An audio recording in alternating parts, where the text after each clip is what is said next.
Ayubu anauliza, bona mimi sikufa wakati nikizaliwa? Bona nisitoe roho hapo nilipotoka tumboni?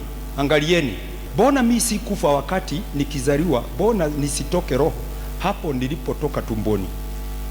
Tumeshafika mahali kama hapo. Unajiuliza hivi, bona mimi sikufa wakati nilitoka tumboni mwa mama yangu? Jambo hilo ukajiuliza kwa sababu ya mambo ambayo umepitia. Sikiliza ujumbe wa leo. Yule ambaye anaweka ujumbe wa leo utasema hivi: ni hatima ya mwenye haki katika mateso. Atapitia mateso, lakini hatima itakuwa namna gani? Wewe utajua jinsi utaweka, kwa sababu wewe ndio uko katika media.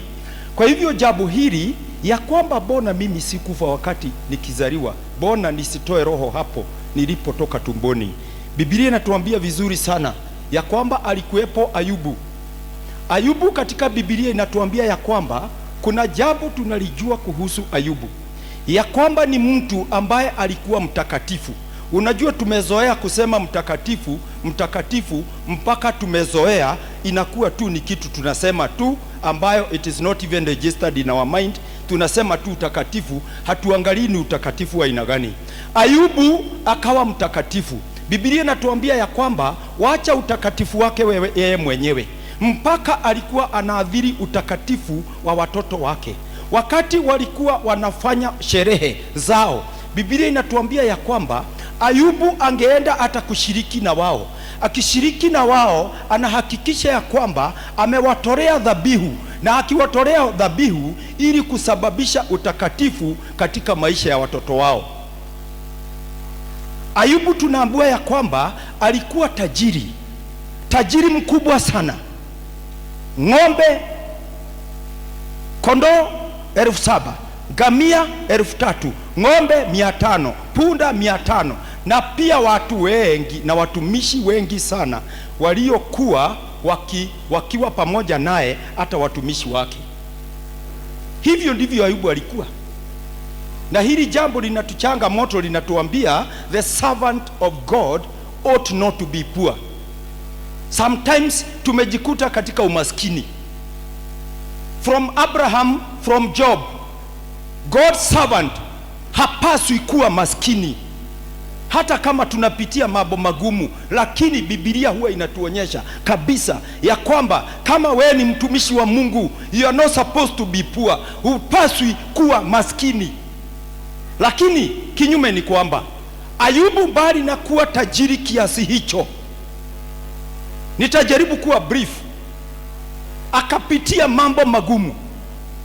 Hawa wanyama wote, alikuweko akijitokeza mtu akasema ya kwamba sasa Waseba walikuja na sasa wakachukua punda zote. Akakuja Wakadayo, wamekuja wakaiba ng'ombe wote. Wakakuja akasema watoto wako walikuwa katika sherehe, nyumba ikabomoka, wakakufa wote.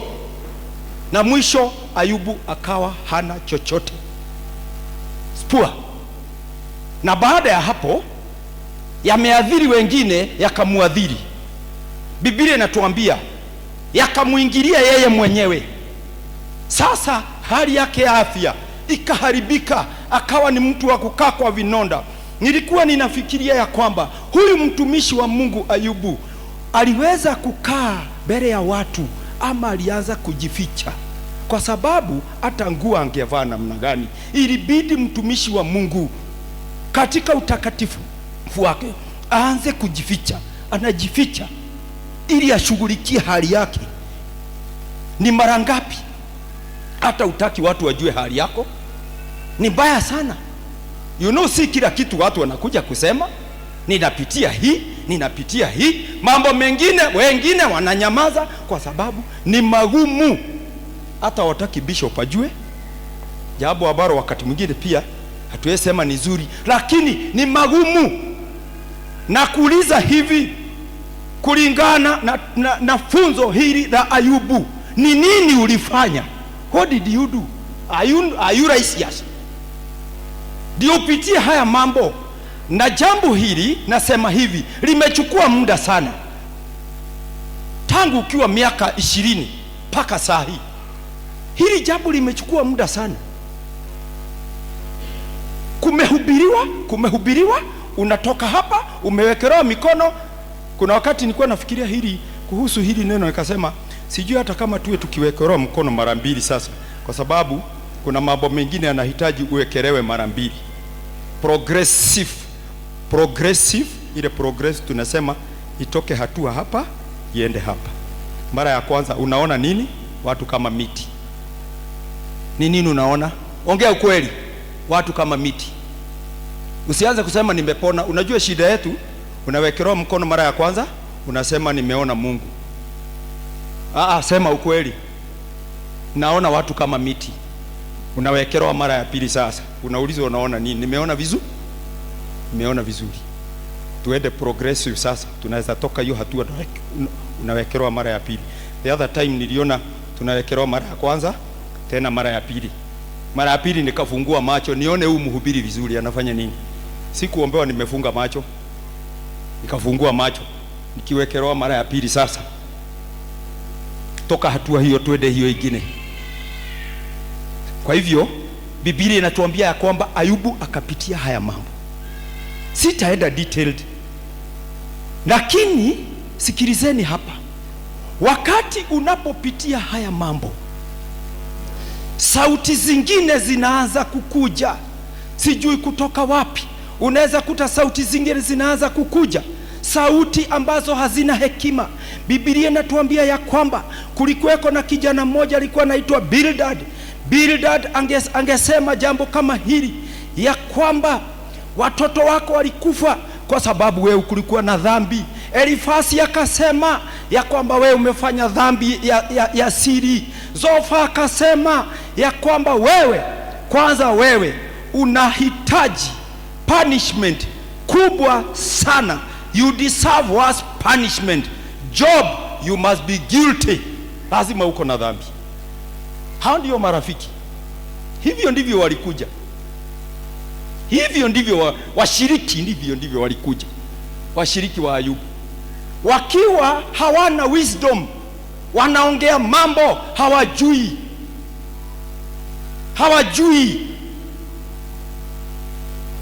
Na sasa Ayubu akafika akawaambia hivi, Job 16:2 anawaambia hivi, Job called them miserable comforters.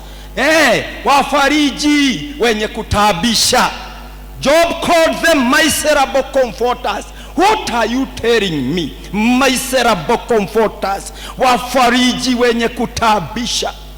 Mahali alifika Ayubu akasema afadhali wangenyamaza. Miserable. He accused them of mocking him, speaking empty words. Waliongea maneno matupu. Miserable. Nimesikia maneno mengi mfano wa hayo. Nyinyi nyote ni wafariji wenye kutaabisha. Ulikutana na hao?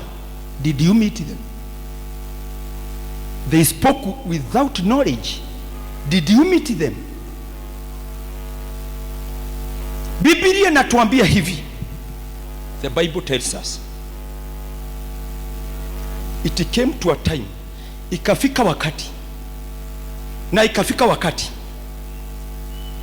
Ayubu tunaambua ya kwamba yeye binafsi hakupoteza tumaini, hakupoteza focus, na hakuweza kuongea kinyume na Mungu. Ijapokuwa tu lamentation ya hali yake, kwa sababu kama binadamu hangeweza kuelewa kwa nini akapitia utakatifu kiasi hicho, na pia iwe kinaya ya kwamba yeye pia apitie majaribu ambayo hajawahi kuonekana katika maisha yake. Lakini Ayubu akafika Job 19:25, naelekea kumaliza. I know my Redeemer liveth, and in the end he will stand on earth. Ungeweka hiyo Job 19:25.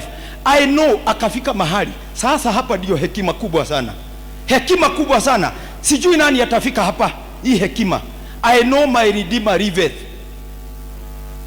Sijui nani atafika hapa aseme I know my Redeemer lives, and in the end I will stand on earth. dakika ya mwisho nitasimama. Hivyo ndivyo Biblia inasema.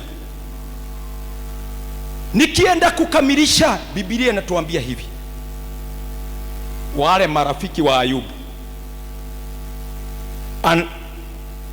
aliwaokoa. By the way, waliokolewa na Ayubu because wale marafiki waliambiwa hivi, wachukue dume 7, kondoo 7, waende mbele ya Ayubu. Ayubu awaombee. Baada ya kuwaombea, mambo yao vile yatafanyika. Kwa hivyo walisamehewa. Ayubu tunaambua ya kwamba dakika ya mwisho, Biblia inatuambia ya kwamba, sikilizeni hapa, the Bible tells us hawa walisamehewa kupitia kwa Ayubu. The Bible tells us that Ayubu alirudishiwa mara ngapi? Mara 2. Nikuulize aje swali na kuuliza, ilichukua muda gani ndio Ayubu awe restored double portion? Ilichukua muda gani? Ilichukua wiki moja? Ilichukua mwezi moja? Ilichukua mwezi moja? Ilikuwa mwaka moja? How long did they take? Look at the servants of God. Angalieni watumishi wa Mungu. Ilichukua muda gani? Ilichukua siku moja? Kuja Ayubu, nimeona mtoto wako hapa. Kuja Ayubu kuja kupata wavulana 7 wengine, na kuja kupata wasichana 3 ni muda mrefu. Job had to wait. Job had to trust the Lord God.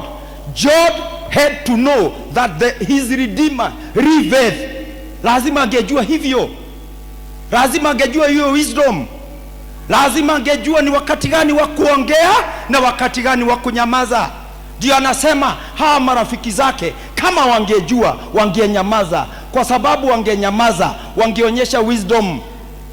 Sasa ni wewe ninaambia siku ya leo, usije ukasema ya kwamba haya mambo hujapitia. Usiseme hivyo, because kama hujapitia saa hii Biblia basi ni ya uongo. Huyu ni Ayubu. This is Job, the man of God. The Bible tells us, nikienda kukamilisha, and I wanted you to note this, I was talking about instant miracle, instant influence. Kuna ile itakuja katika maisha yako, ni instant, itafanyika hapo. Na hii ingine progressive. Bishop, wakati ulikuwa hapo kidogo, nimewaambia hivi, ndio huyu Ayubu akuja apate watoto 7 boys, 3 girls. Baadaye restoration, mang'ombe. Watu walianza kuja kumfariji na magold na masilver, wakija ikabadilishwa. Wanapokuja kumfariji wanakuja na magold na masilver. Hivyo by the end of the day, Job was a millionaire. Job became a millionaire. Bwana Yesu asifiwe sana. Hakuna mtu alikuwa anakuja bila kitu. Ni mifuko imebeba magold na masilver. Wakija kumtuliza Ayubu, wanampatia. By the end of the day, this man was a millionaire.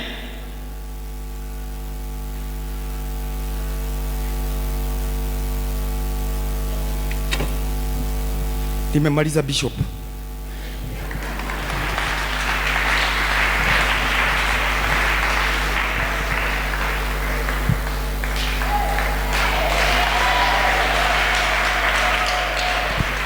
Bwana Yesu asifiwe. Tupigie Bwana Yesu makofi mazuri. Ambia mwenzako, nataka nikukumbushe. Ambia rafiki yako, rafiki yangu, nataka nikukumbushe, maana naona wewe. Mwambie, maana naona wewe unasahau, hujui hata pahali huko. Mwambie hapa ni talent.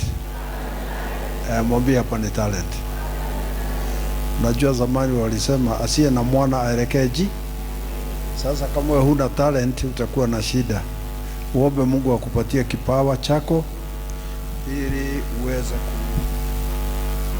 uweze kufanya kazi ya Mungu. Bwana Yesu asifiwe sana.